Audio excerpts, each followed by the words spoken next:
चीनले पाण्डा देखाएर यत्रो उदममा जाएको छ, यहाँ रेड पाण्डा मान्छेले आप्रे भन्दै मार्दै गए। बिपी कोइराला अहिले बाँच्नु भएको भए बनाएको थिएँ उहिले 22 मा, त्यस बेला केही गरियो, अहिले काम लाग्दैन, यिनीहरूको हातमा पर्यो।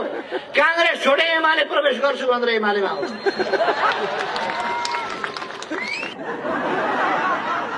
अहिलेका कुनै कांग्रेस भन्दा पहिले कांग्रेस भएर 97 सालमा गिरफ्तार भएर चुटाई खाएर 1 सालमा भद्रकोट जेल फोडेर निस्किएर कांग्रेस उमार्ने गणेशमान सिंहले अन्तिममा लौरो टेकेर भन्नुभयो कांग्रेस काम लाग्दैन, मैले छोडेछु।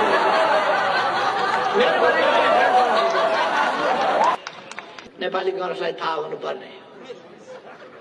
नेपाली कांग्रेसले आपत्ति जनाएछ।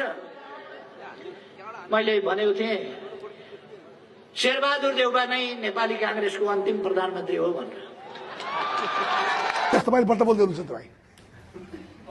नेपाली कांग्रेसले थाहा पाए हुन्छ अब ज्योतिषीले बनाउने कुरा घरैमा बनाओस्, जनताले अब नेपाली कांग्रेसलाई बनाउने वाला छैन सरकार।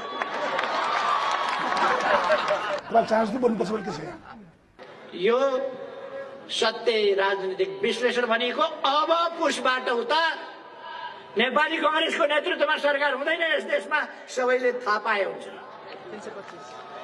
अलिक सुनिएन भने माइकको छेउमा मुख लगेर भन्छु। पुसदेखि उपरान्त अब यस देशमा नेपाली कांग्रेसको नेतृत्वको सरकार हुँदैन, वामपन्थी सरकार बन्यो।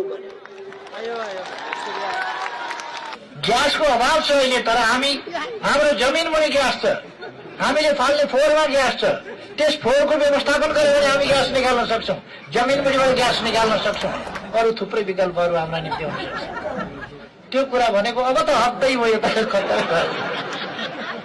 ग्यास निकाल्ने पो कुरा गर्छु। त्यहाँ बङ्गलादेशमा चुलामा पाइप पुर्याएको छ, त्यहाँ पाकिस्तानमा चुलामा पाइप पुर्याएको छ। भारतकै मुख्य सहरहरूमा, विकसित सहरहरूमा, मुम्बईहरूमा त्यहाँ पाइपबाटै ग्यास चुलामा पुर्याएको छ। त्यत्रो अमेरिका, त्यत्रो रुस, त्यत्रो चीन, त्यत्रो जापान, कोरिया, ती सबैले चुलामा पाइप पुर्याएका छन्। मैले भने अलिक समय पर्खिनुहोस्, अहिले हामी अप्ठ्यारोमा छौँ, अलिकति समय लाग्छ, थोरै समय दिनुहोस्, चुलामा पाइप जान्छ। यस्तो नचाहिँदो कुरा गर्न पाइन्छ भनेर फेरि आउँछ।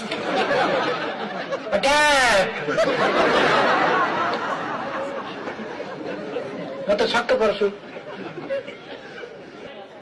यो अलिकति इको भयो, त्यो इकोलाई अलिकति घटाउँछ सिस्टम, अलिकति बढी इको भएको छ उताबाट।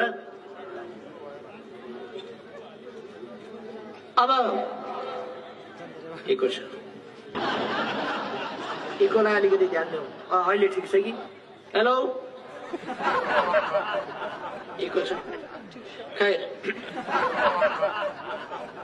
हामीले आवाज घटाउने होइन, इको मात्र घटाउने। आवाज बढाउने, इको घटाउने। हामीले सङ्घर्ष गरेर आवाज अलिक बढाउँ, आवाज बढाउँ।